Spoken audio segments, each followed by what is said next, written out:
Hi, magandang araw. Tara, samahan niyo kami ng best friend ko at siya ibibili na kanyang bagong cellphone.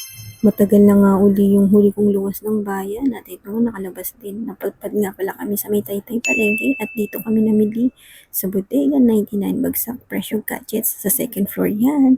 At dito na kasama ko ang best friend ko. Pero bago yan, ito muna. Galing ako ng palengke ng Tanay at ito, form-formahan ang inyong inday. Bumili nga pala ako ng egg pie. Tagal ko lang di nakakain ito. Favorite ko kaya yan. Dito ang meet up namin sa Seymour, Tanay, SM Yard. Bandang 8:30 na nga ng umaga at napakainit nga ng panahon. Pero ayan, tuloy pa rin ang lakwatsa. Kagagaling ko lamang dyan sa trangkaso. Iniyaya nga ako nito ni Best. Di ko na rin tinanggahan. Medyo okay na ako ng araw na to. At ito nga, sumakay na kami ng jeep pabiyahe papuntang palengke ng Taytay. Ang init. Kahit may suit na akong neck fan. At ito na yung sulyap dun sa pagbaba namin. Natuntunan namin yung Taytay Palengke. Ang dami mabibiling murang damit. Kaso wala akong extra pera at naggamutan nga ako sa aking sarili. Kaya ito, vlog-vlog na lang ang person. Kung paano kami nakapunta dyan ay, ayan, makikita nyo sa susunod sa mga video ito. Ngiti-ngiti na ang person, medyo maganda na pakiramdam. At ito nga ang aming pakay, ang Bodega 99 Bagsak Presyo Gadgets. Ayan, at aakyat nga kami sa second floor at naroon nga yung store na maraming mura. Trending nga ito online na tayo bumibili kasi nga maraming murang offers. May mga bundle promo din sila dyan. At ito na nga pagpasok namin sa loob. Siyempre, mumuestra ng aking best friend. Ayan, ang daming murang gadget. Sa loob niyan kanina, kukuntiin tao pero biglang dagsa.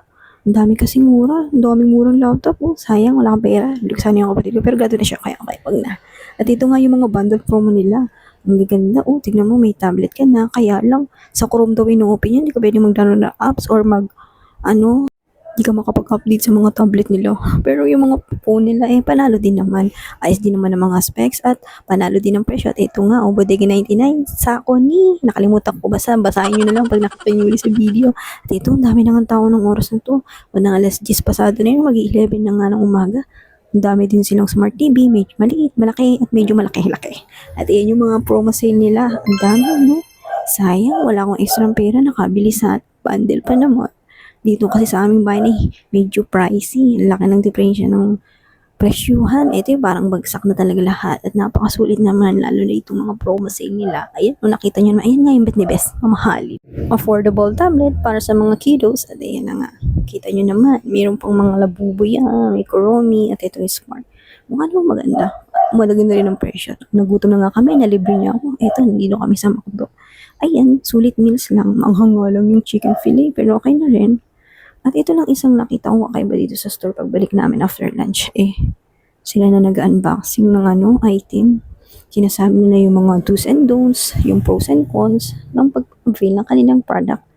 At dahil nga makulit si Bes, nagkanda hanap-hanap pa kami ng GCash outlet para mag-cash out at nagpahingi siya ng extra sa nanay at hindi ko rin maabanuan at ako lang at ako ang harm na to. Nalagad ang pera ng inyong kasambahay at ito na nga.